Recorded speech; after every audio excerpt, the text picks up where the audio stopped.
our next topic in the chapter Biotechnology Principles and Processes is competent host. So it's in NCERT under 11.2.3 side heading. So what is competent host? Let us see.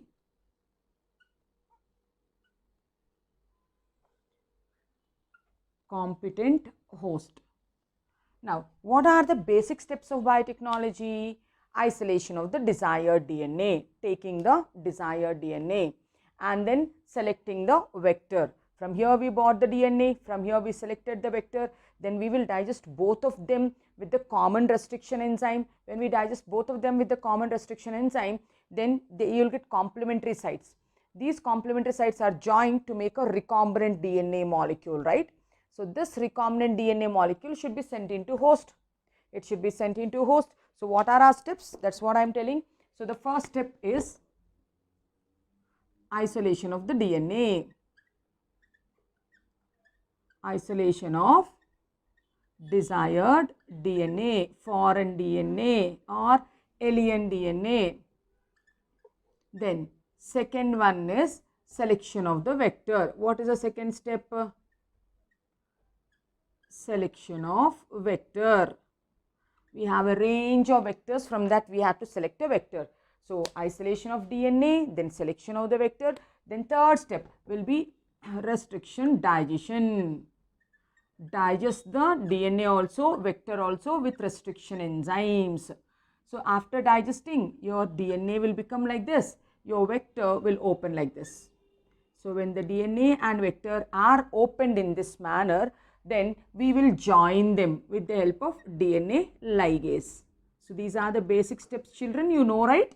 So we'll take the DNA, we will cut the DNA, we'll select the vector, we'll cut the vector. Then when you give DNA ligase, then this DNA goes and joins here with the vector DNA.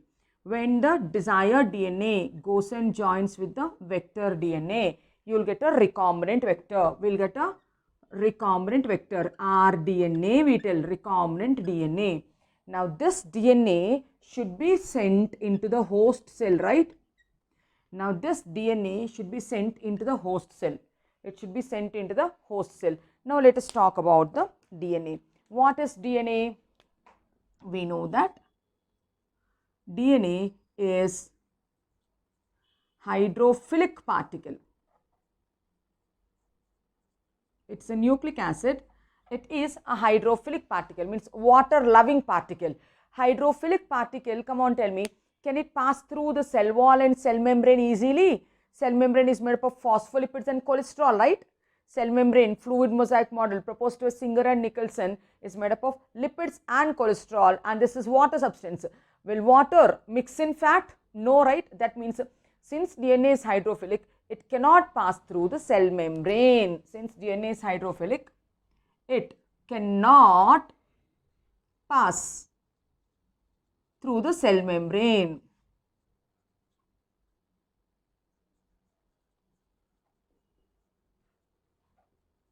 It cannot pass through the cell membrane. Since it is not, why it's not able to pass through the cell membrane? Because cell membrane is made up of phospholipids and cholesterol, right? It is made up of phospholipids and cholesterol.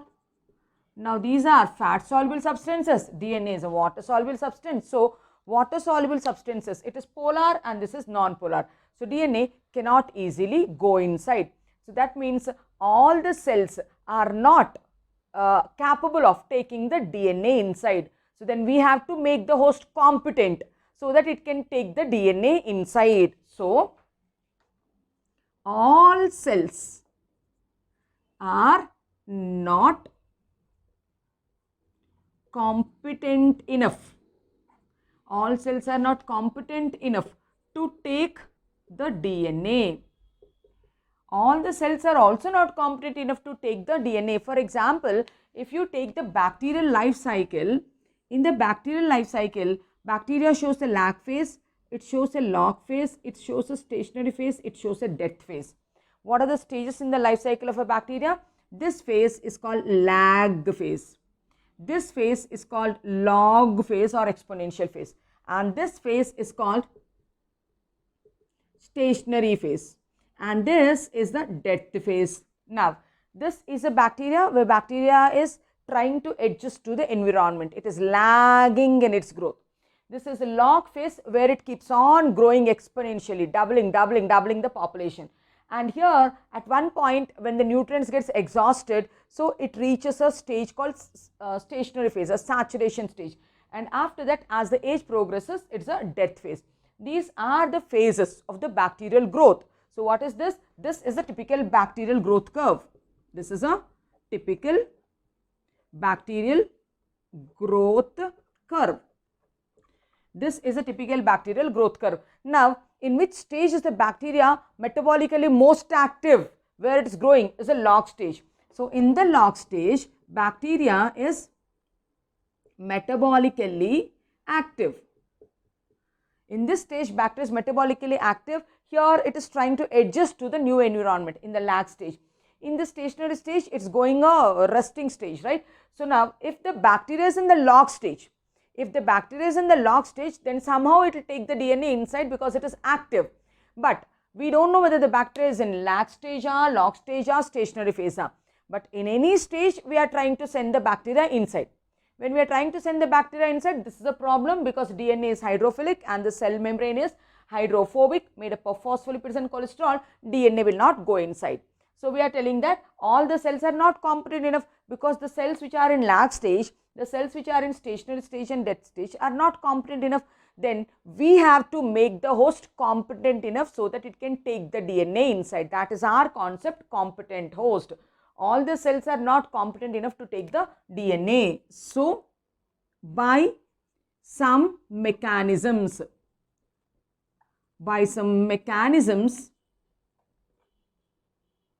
the host is made competent. By some mechanisms, host is made competent. By some mechanisms, host is made competent so that it can take the rDNA inside. So that it can take the, I told this is rDNA, so that it can take the recombinant DNA. So that it can take the recombinant DNA inside. Now, what are the mechanisms we have to discuss now? Now, we know how many hosts are there in biotechnology. Bacteria is the host, plant is the host, animal is the host. Now, if bacteria is the host, what is the method to make it competent? If plant is the host, what is the method to make it competent? If animal is the host, what is the method to make it competent? Isn't it? So, we know we are always talking with three hosts: bacteria as a host, plant as a host, animal as a host. Now, if bacteria is a host, what method we have is called as traditional method. We call it as traditional method, or this traditional method is also called as calcium chloride method. It is also called calcium chloride method. It is also called heat shock cold shock method. It is also named as heat shock cold shock method. These are the names we give for bacterial making it competent. Now, for plant cell, what is the method? So, we don't have space here, we will write it at the bottom. So, for plant, if plant is a host, how will you make it competent? There is a technique called gene gun method. So, through that we will try to make the plant competent so that it can take the rDNA. What is that method called?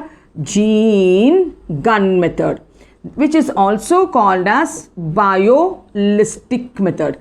Gene gun method or biolistic method. And if animal is the host, what is the technique we have? That's called micro injection. The technique is called micro injection. So, by using these techniques, we will try to send the hydrophilic DNA, recombinant DNA into the host cell. Take a screenshot.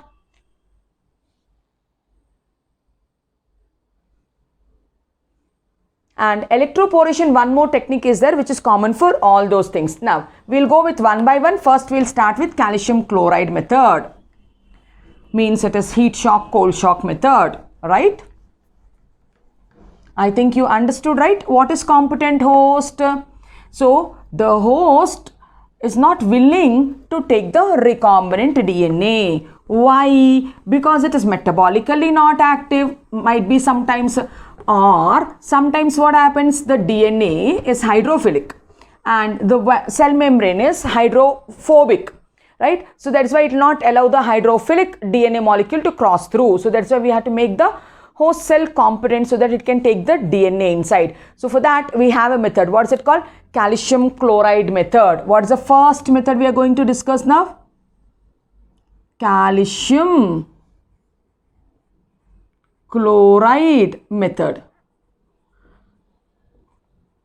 Calcium chloride method is also called as, I told, it's also called as traditional method.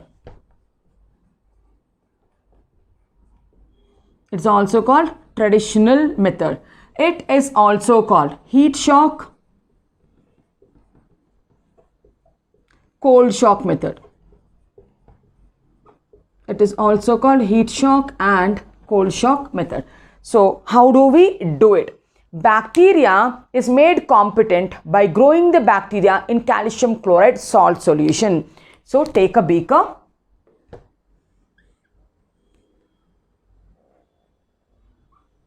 Grow the bacterial cells. What is this? Calcium chloride solution. Grow the bacterial cells. These are the bacterial cells. So what are we doing? So we need to culture the bacteria in calcium chloride solution. Calcium chloride, what it is? It is a divalent cation, right? It is a salt solution. So culture bacterial cells. Culture bacterial cells in calcium chloride salt solution. Culture the bacterial cells in calcium chloride salt solution where calcium is a divalent cation, right? It is Ca2 plus ion. This Ca2 plus ion has free permeability into the cell and out of the cell. It keeps moving into the cell and it keeps moving out of the cell. Means since it's going out, coming in. If someone is coming inside and going outside, I can't lock the door, right? The door should be open because always they're coming inside, they're going outside. Means it makes the cell wall permeable. This divalent cation, which is calcium, so it keeps going into the cell, coming out of the cell. So it makes the cell wall and cell membrane permeable.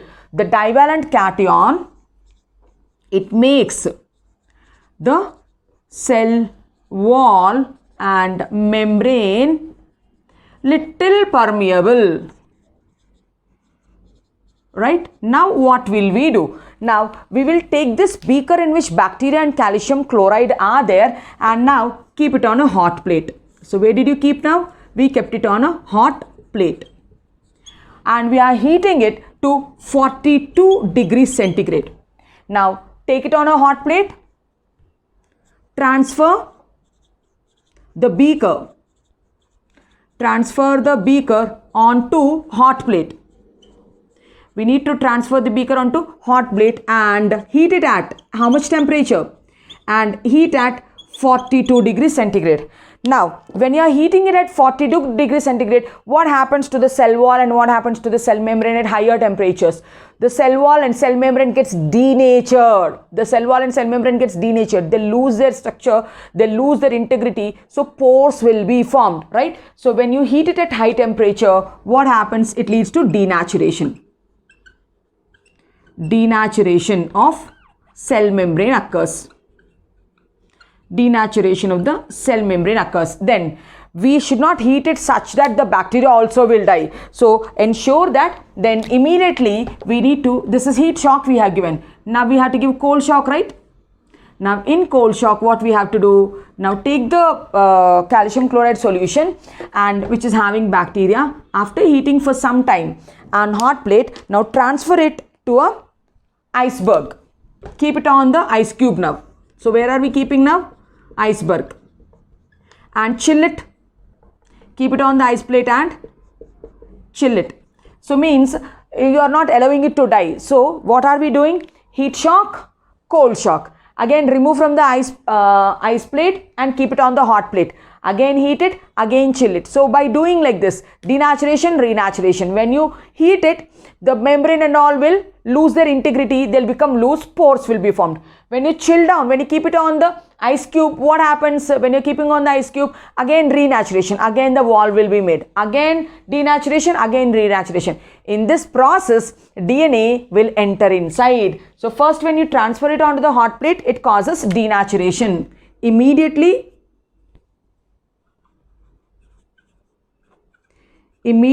transfer the beaker onto, now where we have to transfer? Onto ice cube. We have to transfer onto ice cube. Now ice cube, what it will do? It will do renaturation. It will do renaturation. So again onto hot plate. So what are we doing? Heat shock, cold shock. Heat shock, cold shock. Heat shock, cold shock. When we are doing like this, denaturation, renaturation, denaturation, renaturation. In this process of denaturation and renaturation, DNA, our DNA will be sent inside. During this process, we'll tell, during this process, the DNA enters into the bacterial cell. Now earlier the DNA is finding difficulty to enter into the cell, no?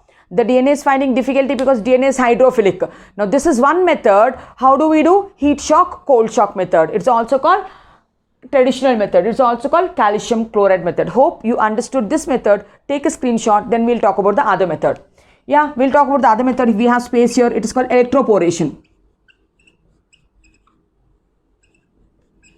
The name itself is telling, electroporation. What do you mean by electroporation? Cells are incubated with the recombinant DNA plasmids. They are subjected to high voltage pulse, right? In electroporation, what are we doing? The bacterial cells with the recombinant DNA plasmids. The bacterial cells with the DNA what you have to insert is subjected to. It is subjected to high voltage, right? So we are subjecting it to high voltage pulse. When you subject it to high voltage pulse, what happens? Pores will be formed on the wall. Because of this high voltage, pores will be there on the wall, and through the pores, DNA will go inside. High voltage pulse creates pores on the cell wall. This is called electroporation. This is common for plant cell also, animal cell also, bacterial cell also. What is that technique called? Electroporation. What is electroporation? Subjecting the cell with rDNA to high pulse, high field electric fields. What happens? It will create pores. Through the pores, the DNA will go inside. Take a screenshot.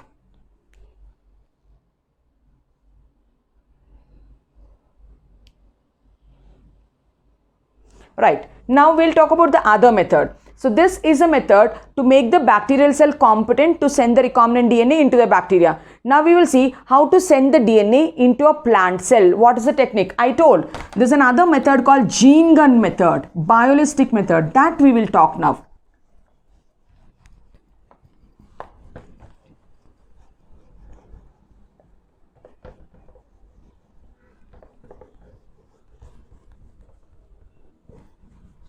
Yes. So now, what is the second method called? If we want to send it into a plant cell, the method is gene gun method. It is also called biolistic method. It is also called particle bombardment method. It is also called particle bombardment method. Now, this is a technique to send the DNA, to send the rDNA into whom? rDNA into plant cell, right? Calcium chloride method is a technique to send the recombinant DNA into bacterial cell. Gene gun method is to send the recombinant DNA into the plant cell. Who developed this technique?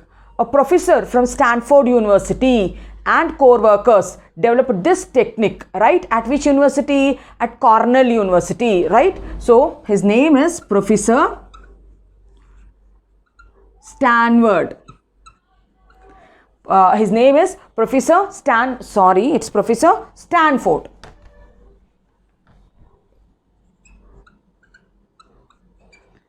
And co-workers. In the year 1987, from Cornell's University, UK. From Cornell's University. What's the name of the scientist? Professor Stanford and co-workers. In which year? In the year 1987. From which university? From Cornell University, USA. They developed this technique. Now, what we need to do? So, plant leaf is a tiny thin structure. Now, on this thin structure, now how can we do is, we have to take a helium gun. And in that helium gun, we should insert something like bullet. Now, we should take a soft metal which will not damage the metabolism of the plant. Like gold is a soft metal, tungsten is a soft metal. Take 1 microgram of gold or tungsten and coat the recombinant DNA around this gold or tungsten metal. Then it acts like a bullet. Now keep the bullet in the gun. What is that gun called? Gene gun. Now this gene gun works on helium pressure. Now in this helium pressure gun, when we trigger it, what happens? The gold or tungsten coated recombinant DNA molecule can be easily triggered and sent into the plant cell. Understood? How to do it? I am telling. In this method, what we have to take? We have to take 1 or 2 micrograms of gold or tungsten coated recombinant DNA. So we have to take gold or tungsten coated recombinant DNA which acts like a bullet. It will act like a bullet and is kept in, where is it kept? It is kept in the gene gun. And this gene gun works on the principle of helium pressure. Gene gun which works on the principle of, helium pressure. This helium pressure gun we will tell. Now this helium pressure particles, now when you trigger it on a leaf, it will easily send the DNA into the plant cell. Since the metal what you have used is not a toxic metal, it's a soft metal, it will not cause any harm to the plant or to the DNA molecule. What is that method called? Gene gun method, which is also called ballistic method, which is also called particle bombardment method. You are bombarding the recombinant DNA, the metal and all, by keeping it in a gun, using it like a bullet and transferring into the plant cell. Now the third method, if you see, it is called, what is that called? If you want to send anything into an animal cell, it is called micro injection method. What is the technique called? Micro injection technique. Micro injection technique, when do you use? If you want to transfer anything, rDNA, into an animal cell, then we go with micro injection. So with a pipette,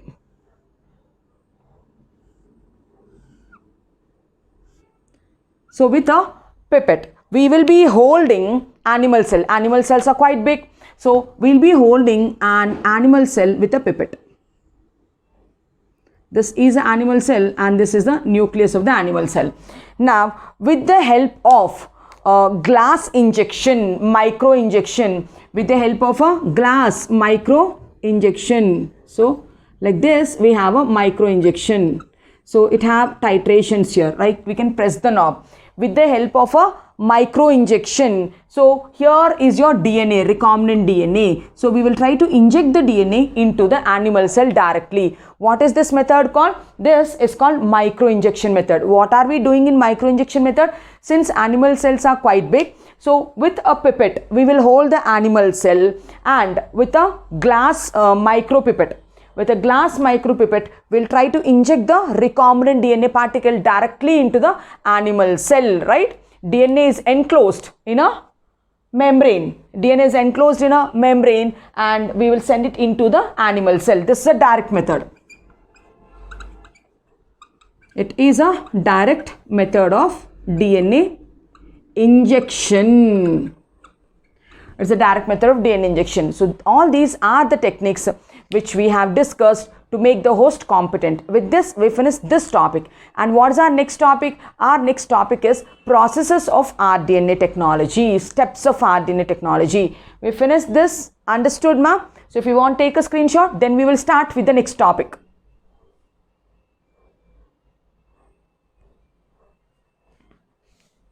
Yes. So our next topic is 11.3, processes of rDNA technology. Now in this lecture, we have discussed 3 methods, which comes under the topic 11.2.3, competent host. Now our next topic is 11.3, processes of biotechnology. So the next topic which is there in NCERT is 11.3, processes of biotechnology. What are the steps of biotechnology?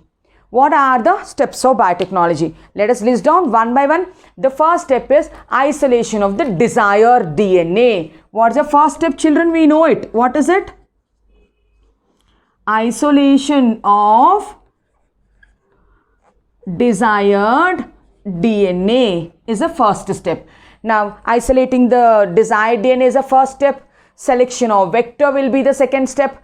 Then restriction digestion will be the third step. After restriction digestion, then we will cut. After restriction digestion, we will join them with DNA ligase. We know the steps, right? So we'll hold on to the first step. What's the first step called? Isolation of the desired DNA. This is a first step in biotechnology or rDNA technology, or it's called gene cloning. Right? We know that DNA is the genetic material. What is DNA? DNA is the genetic material. It is the genetic material in majority of organisms. DNA is the genetic material in majority of organisms, and what we are doing in biotechnology is rDNA, recombinant DNA technology. So we'll take the DNA and we will cut it with a restriction enzyme, right? In order to cut the DNA with a restriction enzyme, DNA should be in pure form, no? Only DNA should be there so that this molecular scissor can go and it can cut it. But is it so? The DNA is exposed. DNA is very much available outside the cell? No. So DNA is enclosed in membrane bound structures. DNA is inside the cell membrane, inside the nuclear membrane, inside it is. And DNA is always with RNA, it's with histone proteins, all those things are also there. So DNA is not alone so that the enzyme can go and it can cleave it. So DNA is enclosed. We can tell that in order to digest the DNA with restriction enzymes, we need to do restriction digestion. That is our third step. In order to digest the DNA with the restriction enzymes, the DNA should be in pure form. DNA should be in pure form. But then we tell that DNA is enclosed in membrane bound structures. So, but DNA is enclosed. Where is the DNA enclosed? DNA is enclosed in membrane bound structure nucleus. DNA is enclosed in membrane bound structure nucleus, and DNA is associated with histone proteins also. DNA is associated with histone proteins also to make nucleosome structure. And DNA RNA hybrids, if it is doing transcription, DNA RNA hybrids are also seen inside. Now, what do you want is pure DNA, but then the author is telling like there's no pure DNA and there's no DNA which is naked. DNA is wrapped by the membranes. DNA is coated with histone proteins to make nucleosome models, and DNA is with RNA also. So then if you want to digest the DNA, first of all you have to separate the DNA from all other things, right?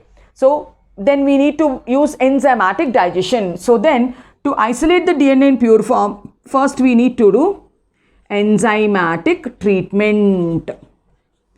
In enzymatic treatment, we are going to use different types of enzymes. Suppose your DNA sometimes can be in bacterial cell, sometimes can be in fungal cell, sometimes can be in a plant cell. Then what enzymes you use? So if you want to take out your DNA from bacterial cell, so the bacterial cell wall is made up of NAG and NAM. It is called peptidoglycan. Bacterial cell wall is called peptidoglycan, is made up of NAG and NAM, to which 1, 2, 3, 4 amino acids will be there. It's called peptidoglycan. Bacterial cell wall you need to break means what enzyme we need to use is called lysozyme. Bacterial cell wall, peptidoglycan is digested with an enzyme called lysozyme. Lysozyme is an enzyme we need to add if you want to break the bacterial cell wall and take the DNA out. Now, if the DNA is in fungal cell wall, fungal cell wall is made up of chitin then. If the fungal cell wall is made up of chitin, then what enzyme we need to use? Chitinase enzyme. So, chitinase is used to break the fungal cell wall. Suppose the desired DNA can be in plant also.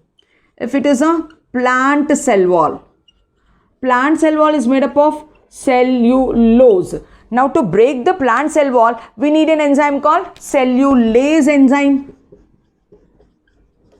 So we will break the wall, we will go inside. But then inside lipids are there, phospholipids are there, proteins are there. Now then we need to use proteases to break the protein wall, lipases to break the lipid membrane. So what are the enzymes you are telling? Proteases to break proteins, lipases to break fats or lipids. So all these enzymes, and we told DNA is with RNA also. So RNases to break RNA. So all these enzymes we are using. RNA we are removing with the help of RNase. Fat you are removing with the help of lipase. Protein you are removing with the help of protease. And all these things you will do. So then you will get a mixture, right? Then you need to separate them. So you need to separate all these other molecules. How are all the other molecules separated? By centrifugation. So all these broken particles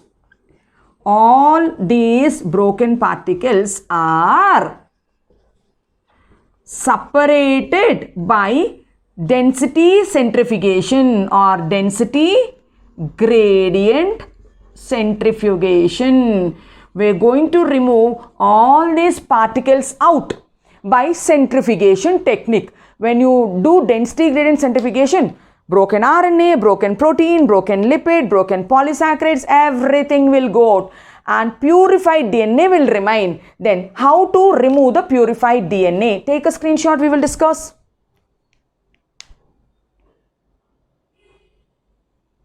Right. So when we do density gradient centrifugation, all other particles will be removed out and only DNA will be there. So that DNA which is now purified, so can be extracted out. The technique is called spooling by adding chilled ethanol. Now in the solution, the DNA is in the dissolved stage. We can't see it, right? Now to the test tube, where the solution is there. In the solution, purified DNA is there. DNA is dissolved, so we can't see it. We removed all the unwanted protein, DNA, protein, lipases, all that we removed. Now what is there here? Purified DNA is there. Purified DNA is in soluble form. Is in soluble form. So that's why we can't see it, right? Now what we need to add? Add 1 or 2 ml of NaCl solution now. First add 1 or 2 ml of NaCl solution. When you add 1 or 2 ml of NaCl solution, salt will not mix with this and it forms a layer. So this is a salt layer. And this is a purified DNA layer. Now after adding salt, from the sides of the test tube, add drop by drop chilled ethanol. So with a dropper, just add drop by drop chilled ethanol from the sides of the test tube. Drop it on the side. Drop by drop add chilled ethanol, right? So first add NaCl solution, salt solution, and form an interface between them. When you add salt solution, that salt solution will not mix with this solution and it forms an interface. Now after that, add chilled ethanol. Add chilled ethanol from the sides of the test tube. Chilled ethanol from the sides of the test tube. Now when you add chilled ethanol, till then the DNA which was solubilized, it gets precipitated, right? So in chilled ethanol, DNA precipitates out. DNA starts precipitating out. It starts precipitating out and it forms a mass on the top. The DNA starts precipitating. Till then it was soluble. Now the DNA forms a mass on the top. It precipitated and it came up. Now using a glass rod, so or a stirrer, you can keep it and slowly you can do like this so that the DNA strands entangle around that rod. This process of removing the DNA after precipitation is called as spooling. So this process is called as spooling. After the DNA gets precipitated out, slowly DNA is spooled out. It is spooled out from the solution. It is already a purified form. Just keep a rod and then rotate it slowly. The DNA fibers entangle and they come out. This process of removing is called as spooling. This is our first step in processes of our DNA technology. So in our today's session, we discussed about competent host. Under competent host, we discussed what are the 3 methods for the 3 hosts. For bacteria, calcium chloride method. For plant, it is gene gun method. For animal cell, it is micro-injection method. Electroporation is a method common for any cell. And after that, we came to the 11.3 topic. It is processes of biotechnology. Steps of biotechnology, we already know. The first one is isolation of the DNA. DNA is a genetic material, that is a starting material. How will you take out the DNA is a first step. From where are you taking out the DNA is also the important point. Are you taking it from bacteria or from fungi or from plant cell or from animal cell? If it is animal cell, there is no cell wall, no need to use enzyme. Plant cell, cellulase enzyme. Fungal cell, chitinase enzyme. Bacterial cell, lysozyme enzyme. And we told DNA is with RNA, so RNA is enzyme. And it's with histone proteins, protease enzymes. All these enzymes we will do and we will remove all those things by centrifugation. We'll take out the DNA in a pure form, and that DNA you'll take it in a test tube, you'll add salt solution, make an interface through the border, we'll add chilled ethanol. When we add chilled ethanol, DNA starts precipitating out and it will come out. So in the next step, we will talk about the amplification of DNA by PCR technique. If the lectures are informative, if you are understanding them, like, share and subscribe to my channel. Thank you.